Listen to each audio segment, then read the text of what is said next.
Buenos días, buenas tardes, buenas noches.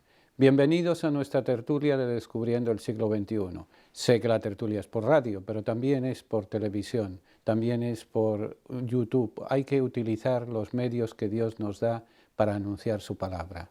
La palabra de Dios que hoy comienza de esta manera, tomado del Evangelio de San Juan. El primer día de la semana, muy temprano, cuando todavía estaba oscuro, María Magdalena fue a visitar el sepulcro. Vio que la piedra de la entrada estaba removida. Fue corriendo en busca de Simón Pedro y del otro discípulo, el amigo de Jesús, y les dijo: han sacado al Señor de la tumba y no sabemos dónde lo han puesto. Pedro y el otro discípulo partieron al sepulcro rápidamente. Corrían los dos juntos. Pero el otro discípulo corría más que Pedro y llegó primero al sepulcro. Se agachó y vio los lienzos en el suelo, pero no entró. Posteriormente llegó Pedro. Entró a la sepultura y vio los lienzos en el suelo. El sudario que había cubierto el rostro de Jesús no estaba junto con las vendas, sino aparte y doblado. El otro discípulo, que había llegado primero, entró a su vez y vio y creyó. Aún no había comprendido la Escritura, según la cual Jesús debía resucitar de entre los muertos. Y esto es palabra del Señor. La palabra del Señor que hoy nos refleja cada una de nuestras actitudes ante el hecho milagroso de la resurrección, ante el hecho de la vida que es la gran proclamación, el gran sermón, la gran homilía de este día es la vida. En unos días, en unos tiempos, unos meses que estamos rondando la muerte cerca de nosotros, que si el coronavirus, que si el cáncer, que si el hambre, que si la miseria, que si la muerte parece aparentemente que está triunfando entre nosotros. Pero el mensaje que nos quiere dar el Evangelio, y más en la fiesta de hoy, es un mensaje de vida, un mensaje de esperanza, un mensaje de alegría, un mensaje de paz, un mensaje de confianza. Los tres protagonistas somos usted y yo.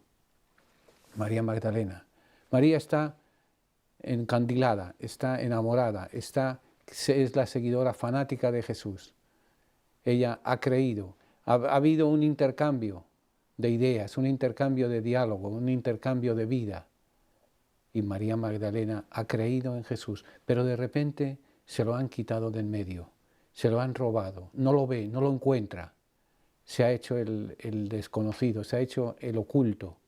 Y María grita: se lo han llevado, se han llevado la vida. Muchas veces nos pasa eso también a nosotros. Vemos que la vida aparentemente nos la han quitado. Por eso estamos con mascarillas, estamos con abrigos, estamos con guantes, porque la vida se nos ha ido del medio. Y María Magdalena recurre a Pedro, recurre a los apóstoles, recurre a lo que después llamaremos la asamblea, la iglesia.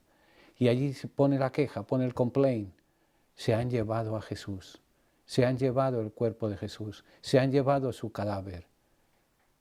Pedro vuelve a la tumba también, va junto con el discípulo, es la representación de la comunidad, lo que será después las grandes figuras de la iglesia. Va con ellos al sepulcro. Pedro, como si fuera un inspector de policía, como si fuera un supervisor, ha desaparecido. ¿Sojuat? ¿Y qué más? ¿Qué puede pasar? Toda nuestra aventura, toda nuestra confianza, todas nuestras ilusiones se han ido y encima han robado el cadáver. No puede pensar que Jesús ha resucitado. No puede pensar que Jesús ha vuelto a la vida. No puede pensar que podemos volver a la vida. Podemos volver a encontrarnos con Dios cuando nos encontramos con nuestro prójimo. Y por eso Dios desaparece. Aparentemente ha desaparecido, porque se va a reencarnar, se va a hacer presente en el que llora, en el que ríe, en el que ama, en el que odia, se va a hacer presente en el prójimo. Al final del año, cuando leamos el último domingo del tiempo litúrgico, leeremos el fragmento del juicio final. Vengan porque tuve hambre y me dieron de comer, tuve sed y me dieron de beber, estuve desnudo y me visitaron, enfermo y me fueron a ver, en la cárcel y me visitaron. Ahí es donde hay que buscar, donde Pedro tiene que buscar, no ser un simple inspector. Y luego el otro, Juan, el representante de la comunidad, un representante que cree efectivamente que ha resucitado. Le cuesta creer, pero barrunta, piensa que esa desaparición aparente de Jesús hay que hacerla presente de nuevo en medio de los demás. Y es a través de la resurrección. El mensaje de la resurrección es un mensaje de vida. Por eso hay que creer en la resurrección cuando vemos que Dios se hace presente. Jesús curó, Jesús dio de comer, Jesús consoló, Jesús en su vida y desaparece. Y esas procesiones que durante muchos años, durante siglos hemos hecho, este año las hemos hecho de otra forma. Veíamos en las procesiones el Señor orante, el Señor ajusticiado, el Señor pisoteado, el Señor azotado. Estamos viendo este año el Señor en el rostro de los enfermos de virus, en el rostro de las familias, en el rostro que tenemos que ir con mascarillas porque hemos hecho de nuestro mundo un lugar inhóspito, un lugar irrespirable. El Señor tiene cirineo que le ayuda en la cruz. ¿Cuántos cirineos no hemos visto en estos días, en esta cuaresma, en este tiempo? Enfermeros, enfermeras, trabajadores de salud, policías, maestros, amigos, sacerdotes, compañeros, familiares, que nos han dado la mano ante el miedo de una muerte cercana, de una muerte, de una enfermedad cercana.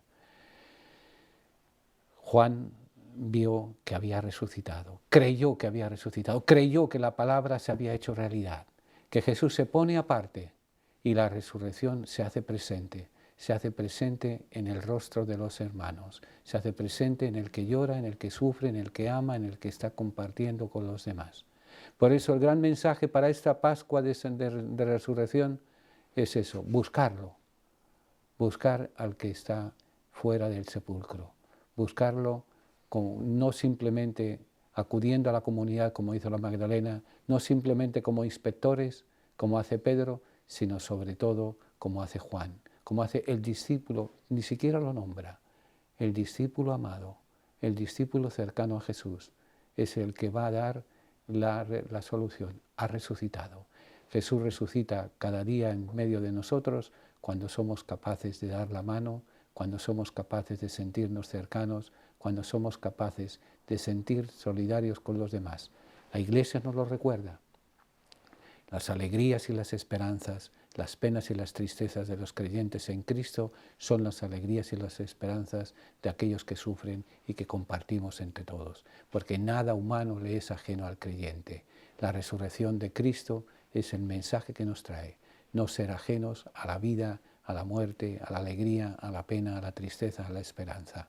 Que el Señor nos marca el camino de la esperanza, el camino del amor, el camino del servicio a los demás.